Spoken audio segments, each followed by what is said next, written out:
Mr. President, the families of our dear hostages languishing in the dungeons of Gaza, ladies and gentlemen, last year I stood at this podium and I showed this map. It shows the curse of Iran's terror axis. This axis threatened the peace of the entire world.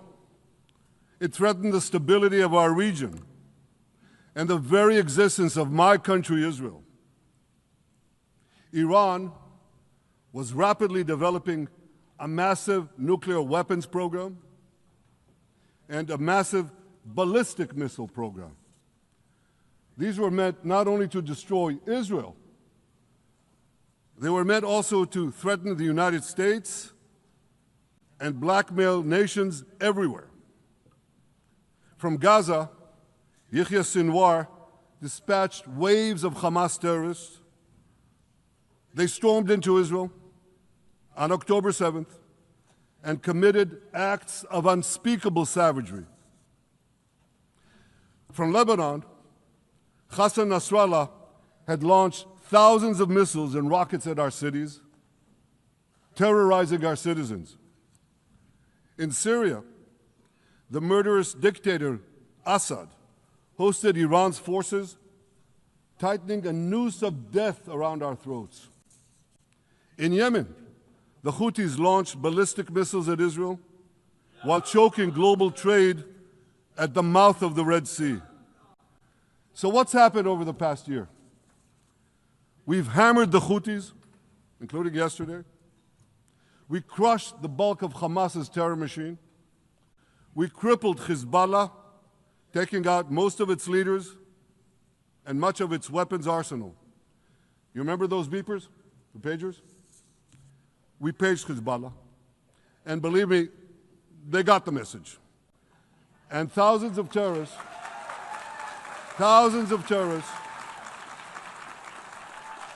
dropped to the ground. We destroyed Assad's armaments in Syria. We deterred Iran's Shiite militias in Iraq. And most importantly, and above anything else that I could say to you or that we did in this past year, in this past decade, we devastated Iran's atomic weapons and ballistic missiles programs.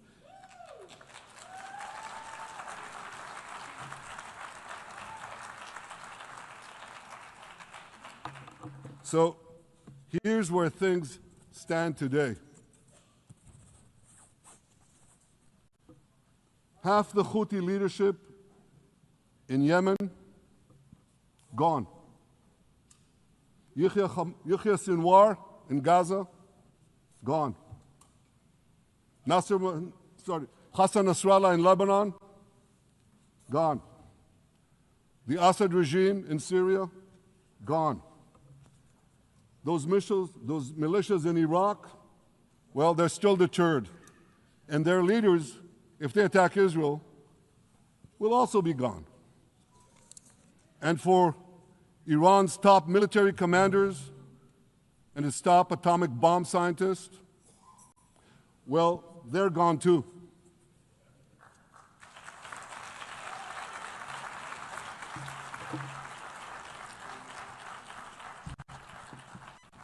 Israel's 12-day war with Iran, which I renamed Operation Rising Lion, that's from the Bible. This 12-day war will go down in the annals of military history. Our daring pilots neutralized Iran's missile defenses and took control of the skies over Tehran. And you saw this. Israeli fighter pilots and American B-2 pilots bombed Iran's nuclear enrichment sites. I want to thank President Trump for his bold and decisive action.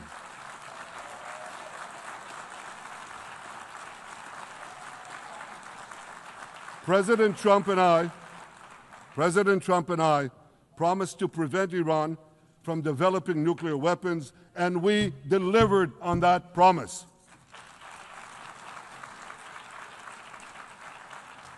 We removed an existential threat to Iran, to Israel rather, and a mortal threat to the civilized world.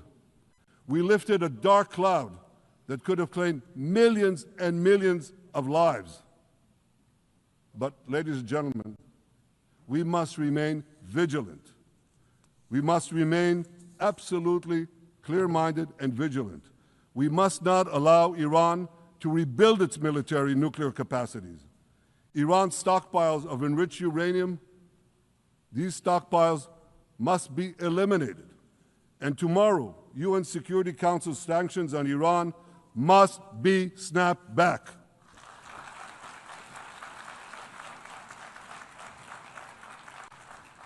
Thanks to the resolve of our people, the courage of our soldiers, and the bold decisions we took, Israel rebounded from its darkest day to deliver one of the most stunning military comebacks in history.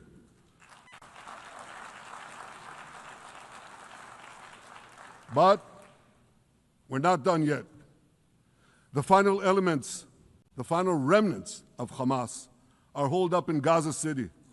They vow to repeat the atrocities of October 7th again and again and again, no matter how diminished their forces. That is why Israel must finish the job. That is why we want to do so as fast as possible.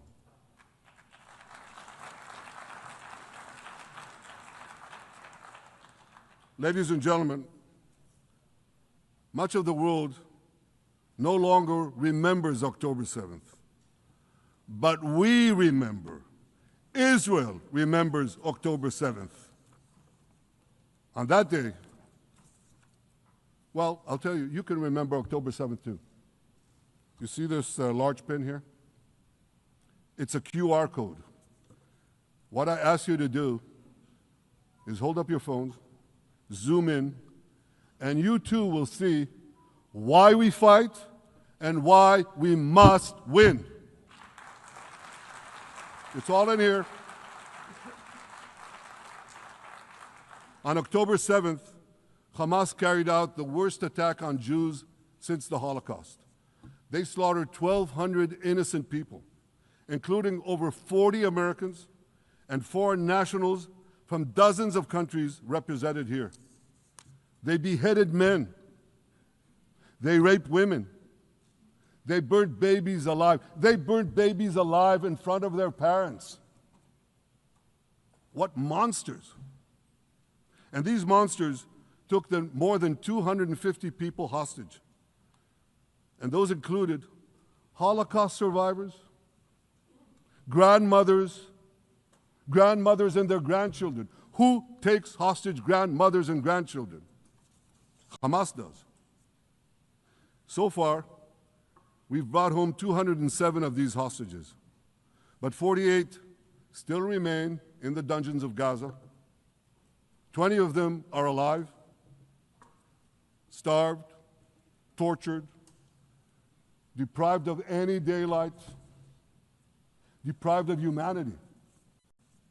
These are the names of the 20 living hostages.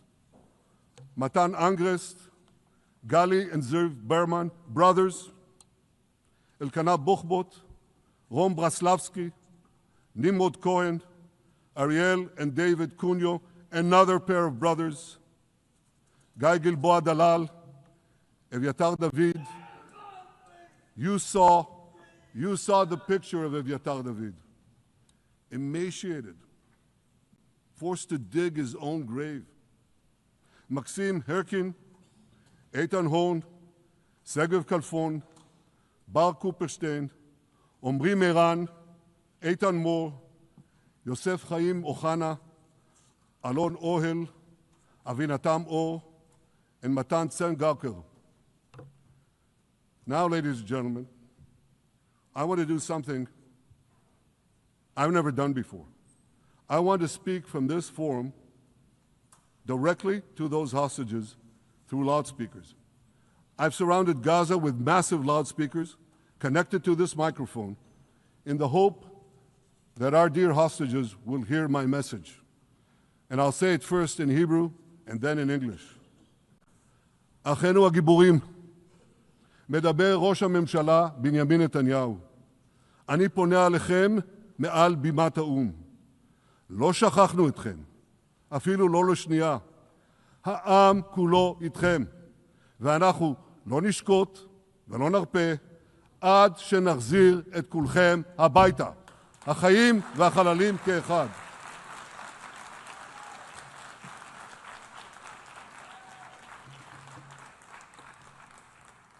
Our brave heroes. This is Prime Minister Netanyahu speaking to you live from the United Nations. We have not forgotten you, not even for a second. The people of Israel are with you. We will not falter and we will not rest until we bring all of you home.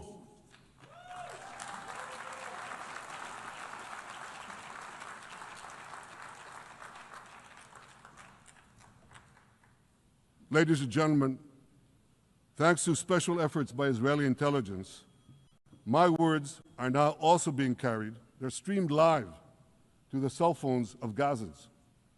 So to the remaining Hamas leaders and to the jailers of our hostages, I now say, lay down your arms. Let my people go. Free the hostages, all of them, the whole 48. Free the hostages now.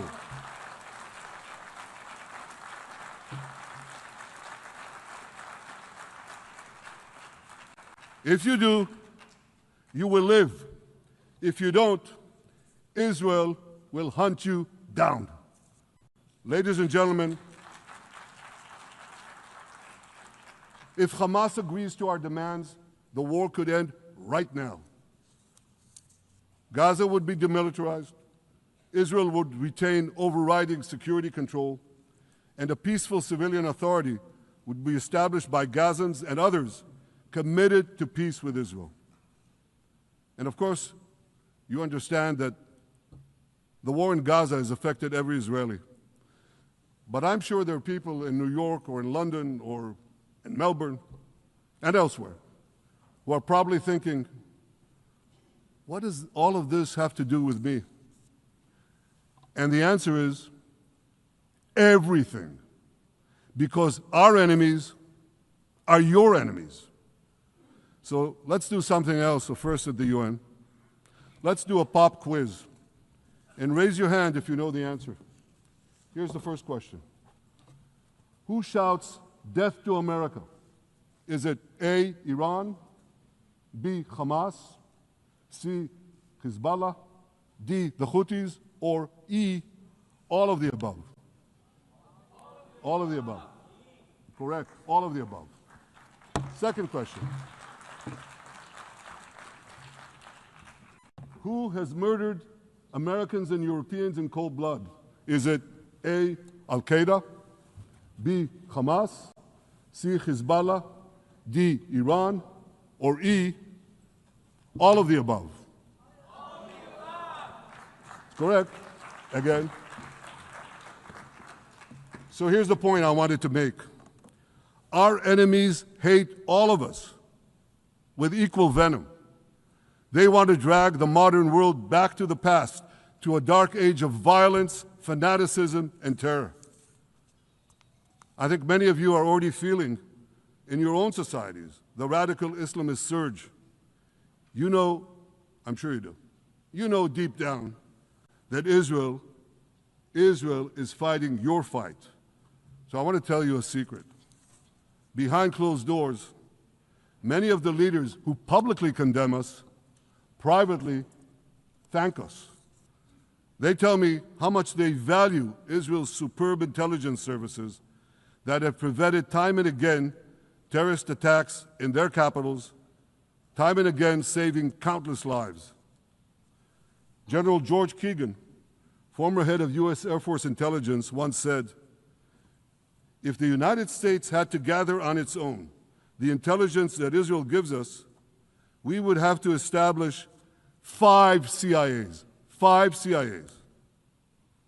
This past June, when Israel struck Iran's nuclear facilities, German Chancellor Merz admitted the truth. He said, Israel is doing the dirty work for all of us.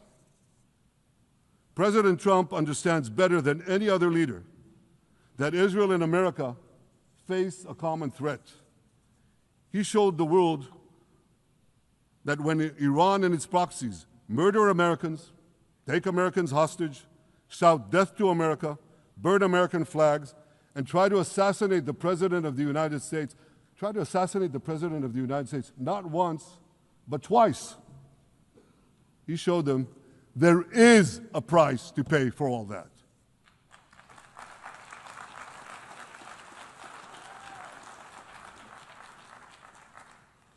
But regrettably, many leaders who are represented in this hall, they send a very different message. Sure, in the days immediately following October 7th, many of them supported Israel. But that support quickly evaporated when Israel did what any self-respecting nation would do in the wake of such a savage attack. We fought back. Now just imagine, just sit back for a second and imagine an attack against America proportioned to the attack against Israel on October 7th. Imagine a regime, a terror regime, dispatching thousands of terrorists to invade the United States. They massacre 40,000 Americans. They take 10,000 Americans hostage. What do you think America would do? You think America would leave that regime standing? You don't think that. No way, not a chance. The United States would wipe out that terror regime and ensure that such savagery would never threaten America again. This is precisely what Israel is doing in Gaza. We're wiping out the terror regime of Hamas and ensuring that this savagery will never threaten Israel again. That's what we are doing. That's what any self-respecting government would do.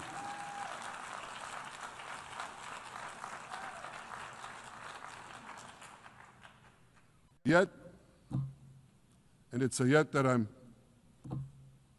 sorry to say here, yet over time, many world leaders buckled. They buckled under the pressure of a biased media, radical Islamist constituencies, and anti-Semitic mobs. There's a familiar saying, when the going gets tough, the tough get going. Well, for many countries here, when the going got tough, you caved. And here's the shameful result of that collapse. For much of the past 2 years, Israel has had to fight a seven-front war against barbarism with many of your nations opposing us. Astoundingly, as we fight the terrorists who murdered many of your citizens, you are fighting us. You condemn us, you embargo us, and you wage political and legal warfare, it's called lawfare, against us. I say to the representatives of those nations, this is not an indictment of Israel. It's an indictment of you. It's an indictment of weak-kneed leaders who appease evil rather than support a nation whose brave soldiers guard you from the barbarians at the gate. They're already penetrating your gates. When will you learn? You can't appease your way out of jihad, and you won't escape the Islamist storm by sacrificing Israel. To overcome that storm, you have to stand with Israel. But that's not what you're doing. As the prophets of Israel foretold in the Bible, you've turned good into evil and evil into good. Now I want to drill down on this. Take the false charge of genocide. Israel is accused of deliberately targeting civilians. Ladies and gentlemen, the opposite is true. The head of urban warfare studies, Colonel John Spencer, he's perhaps the world's greatest expert on urban warfare. And he says, Israel is applying more measures to minimize civilian casualties than any military in history. And because we're doing that, the ratio of non-combatant to combatant casualties is less than 2 to 1 in Gaza. That's an astoundingly low ratio, lower than NATO's wars in Afghanistan and Iraq, especially when you consider that Gaza is one of the most densely populated urban areas on Earth. It has hundreds of miles of terror tunnels underground, and it has countless terror towers above ground, and thousands of terrorists embedded in the tunnels and in these towers in civilian areas. If you want to see what measures Israel takes to avoid civilian casualties in this war, just look at what we're doing now in Gaza City, the last Hamas stronghold, one of the 2 last strongholds. For 3 weeks, Israel dropped millions of leaflets, sent millions of text messages, and made countless phone calls urging civilians to leave Gaza City before our military moves in. At the same time, Hamas implants itself in mosques, schools, hospitals, apartment buildings, and tries to force those civilians not to leave, to stay in harm's way. And it often threatens them at gunpoint if they try to do so. For Israel, every civilian casualty is a tragedy. For Hamas, it's a strategy. Hamas uses civilians as human shields and as props in its sick propaganda war in Israel, against Israel, a propaganda war that the Western media buys hook, line, and sinker. Now, despite Hamas's threats, close to 700,000 Gazans, almost 750,000, have already heeded our calls and moved to safe zones. Now I want to ask you a simple question, a simple, logical question. Would a country committing genocide plead with the civilian population it is supposedly targeting to get out of harm's way? Would we tell them, get out, if we want to commit genocide? We're trying to get them out. And Hamas is trying to keep them in. And this charge is so baseless. The comparison to genocide, wholesale slaughter of populations. What, did the Nazis ask the Jews to leave, kindly leave, go out? Did others, you want me to name all the genocidal leaders of history? Just go one by one. Did anyone do this? Did they say, get out so we can come in? Of course not. So the truth has been turned on its head. Hamas, a genocidal terrorist organization whose charter calls for the murder of all Jews on the planet, this genocidal organization is given a pass. It's barely mentioned. While Israel, which does everything it can to get civilians out of harm's way, Israel is put in the dock. What a joke. You want to hear another one? Israel is accused of deliberately starving the people of Gaza when Israel is deliberately feeding the people of Gaza. Since the beginning of the war, Israel has let into Gaza more than 2 million tons of food and aid. That's 1 ton of aid for every man, woman, and child in Gaza. Nearly 3,000 calories per person per day. Some starvation policy. If there are Gazans who don't have enough food, it's because Hamas is stealing it. Hamas steals it, hoards it, and sells it at exorbitant prices to fight its war machine. Last month, even the UN, not exactly a supporter of Israel. You're supposed to laugh, by the way. Last month, even the UN admitted that Hamas and other armed groups looted 85% of the trucks. That's why you have deprivation. Those who peddled the blood libels of genocide and starvation against Israel are no better than those who peddled blood libels against the Jews in the Middle Ages when they falsely accused us of poisoning wells, spreading plague, and using the blood of children to bake Passover matzahs. Anti-Semitism dies hard. In fact, it doesn't die at all.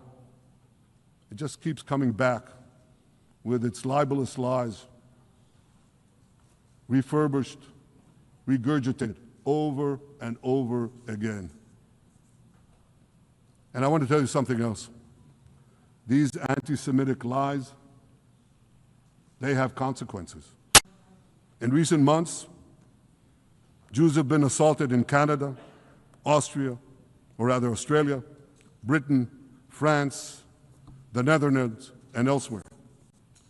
Here in America, an elderly Holocaust survivor was burned to death in Colorado. And a beautiful young couple from the Israeli embassy in Washington was brutally gunned down right in front of the Holocaust Museum there. Thankfully, President Trump's administration is forcefully fighting the scourge of anti-Semitism, and every government here should follow its lead. But instead, many do the opposite. They actually reward the worst anti-Semites on earth. This week, the leaders of France, Britain, Australia, Canada, and other countries unconditionally recognized a Palestinian state. They did so after the horrors committed by Hamas on October 7th. Horrors praised on that day by nearly 90% of the Palestinian population. Now, let me say that again. Nearly 90% of Palestinians supported the attack on October 7th. It's not supported only, they celebrated it. They danced on the rooftops. They threw candies. That's both in Gaza and in Judea, Samaria, the West Bank, as you call it. And it's just the way they celebrated another horror, 9/11. They danced on the rooftops. They cheered. They threw candy. You know what message the leaders who recognize the Palestinian state this week sent to the Palestinians? It's a very clear message. Murdering Jews pays off. Well, I have a message for these leaders. When the most savage terrorists on earth are effusively praising your decision, you didn't do something right. You did something wrong, horribly wrong.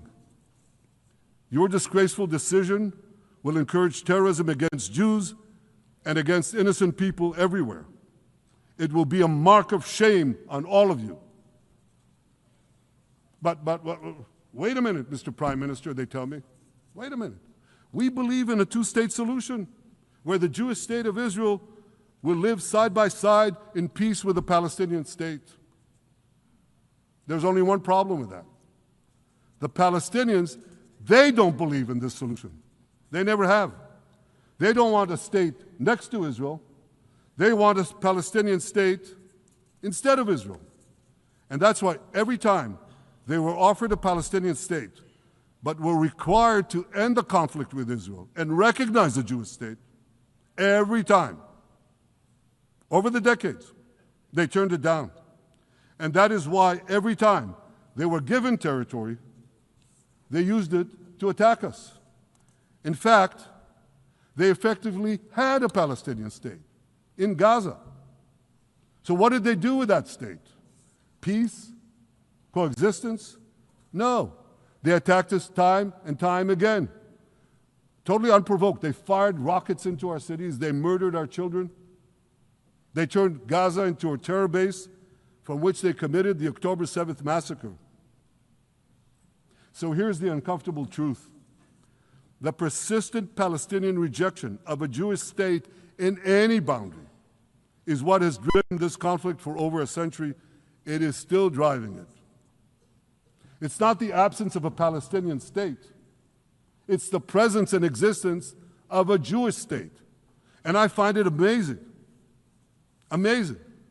that the foreign chancelleries and the ministries and all those who pontificate about this, and the leaders, how can they not see this basic truth when it is repeated again and again and again ad nauseum? And I want to say something else. This rejection of a Jewish state not only applies to Hamas, it also applies to the so-called moderate Palestinian Authority. You should know that the Palestinian authorities pays terrorists to slay Jews. The more Jews the terrorists slay, the more the Palestinian Authority pays. The Palestinian Authority names its government buildings, its public squares, its schools, after the mass murderers of Jews, which they glorify as martyrs. They pay and glorify not just the killer of Jews, but also killers of Christians. Christians like Taylor Force, an American veteran who was brutally murdered in Israel by Palestinian terrorists. But, again, that I hear from the Western leaders. They tell me, the PA promised us it will reform. And I know this time, Prime Minister, it will be different. Yeah, right. We've heard these promises for decades. They always promise. They never deliver. Because you see, the Palestinian Authority is corrupt to the core. They haven't held elections in 20 years. They use the same textbooks as Hamas, exactly the same textbooks. They teach their children to hate Jews and destroy the Jewish state. And Christians don't fare much better. When Bethlehem, the birthplace of Jesus, was under Israeli control, 80% of its residents were Christians. But since the PA took control, that number has dwindled to under 20%. These are the people you want to give a state to? What you're doing is giving the ultimate reward to intolerant fanatics who perpetrated and supported the October 7th massacre. Giving the Palestinians a state 1 mile from Jerusalem after October 7th is like giving Al-Qaeda a state 1 mile from New York City after September 11th. This is sheer madness. It's insane, and we won't do it.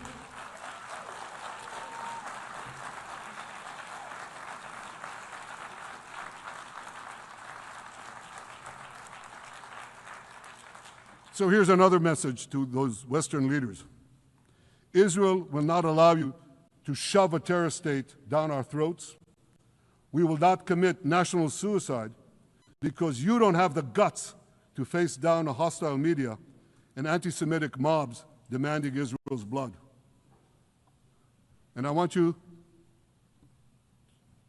to grasp something else, which is also distorted in the media. I say this not only in my name or the name of my government, but on behalf of all the people of Israel. Last year, there was a vote in the Knesset, our parliament, whether or not to oppose the imposition of a Palestinian state. You want to guess what the results were? Out of 120 members of our parliament, 99 voted against and only 9 supported.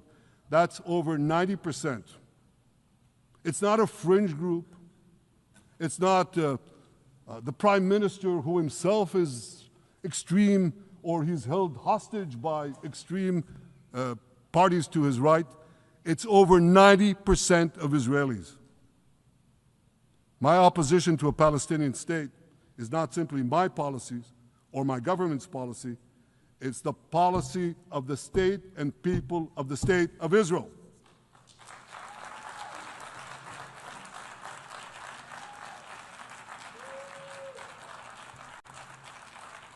Western leaders may have buckled under the pressure. And I guarantee you one thing, Israel won't. Israel's victories over the Iranian... Thank you, I know you won't too, that's good. Israel's victories over the Iranian terror axis have opened up possibilities for peace that were unthinkable 2 years ago. Take Syria. For decades, the very idea of peace between Israel and Syria seemed unimaginable. Well, no more. Today, we have begun serious negotiations with the new Syrian government. I believe an agreement can be reached that respects Syria's sovereignty and protects both Israeli security and the security of the minorities in the region, including the Druze minority. From the founding of Israel, Jews and Druze have been brothers in arms.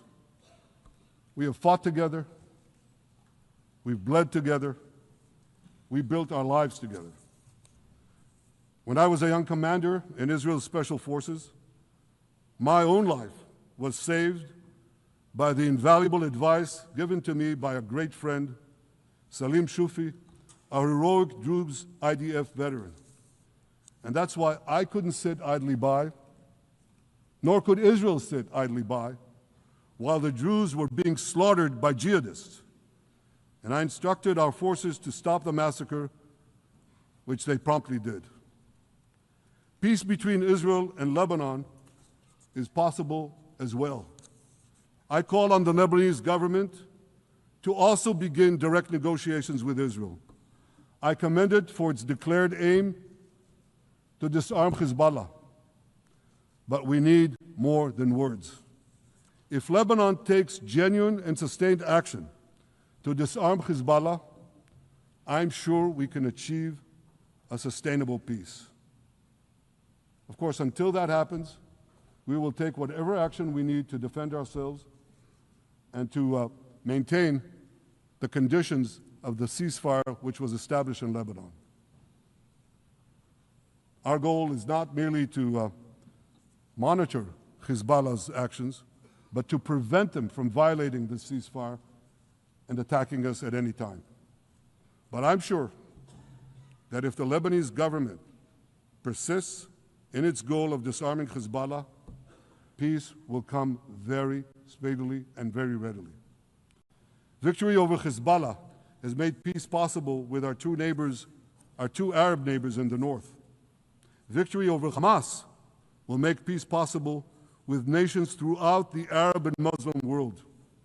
Our victory would lead to a dramatic extension and expansion of the historic Abraham Accords, which President Trump brokered between Arab leaders and myself 5 years ago. And I took note, as I'm sure you did too, of the encouraging words spoken here by the President of Indonesia. This is the country with the largest Muslim population of all nations. And it's also a sign of what could come.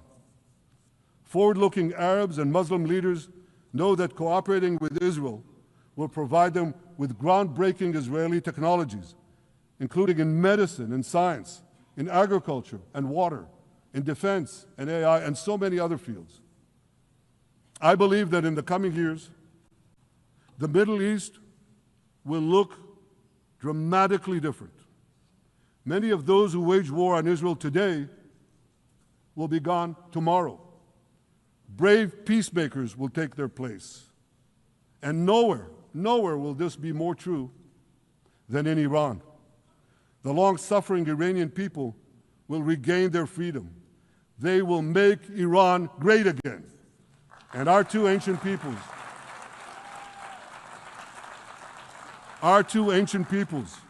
the people of Israel and the people of Iran, will restore a friendship that will benefit the entire world. Ladies and gentlemen, the horrors that happened on one dark day, October 7th, those horrors happened countless times during the centuries of my people's exiles among the nations. Jewish blood was cheap. Jews were killed with impunity. We had to beg others to defend us. The rise of Israel did not mean that the attempts to destroy us would end. It meant that we could fight back against those attempts. And that is exactly what Israel has done since October 7th. Our sons and daughters fought like lions. Our brave soldiers donned their uniforms and rushed into battle. They were armed with the dreams of the 100 generations of Jews who came before them. The dream of living as a free people in the land of Israel, our beloved homeland for more than 3,000 years. The dreams of living in our own independent state. The dream of having an army to defend ourselves. And the dream of being a light unto the nations, a beacon of progress, ingenuity, innovation, for the benefit of all humanity. On October 7th, the enemies of Israel tried to extinguish that light. 2 years later, the resolve of Israel and the strength of Israel burned brighter than ever. With God's help, that strength and that resolve would lead us to a speedy victory into a brilliant future of prosperity and peace. Thank you very much.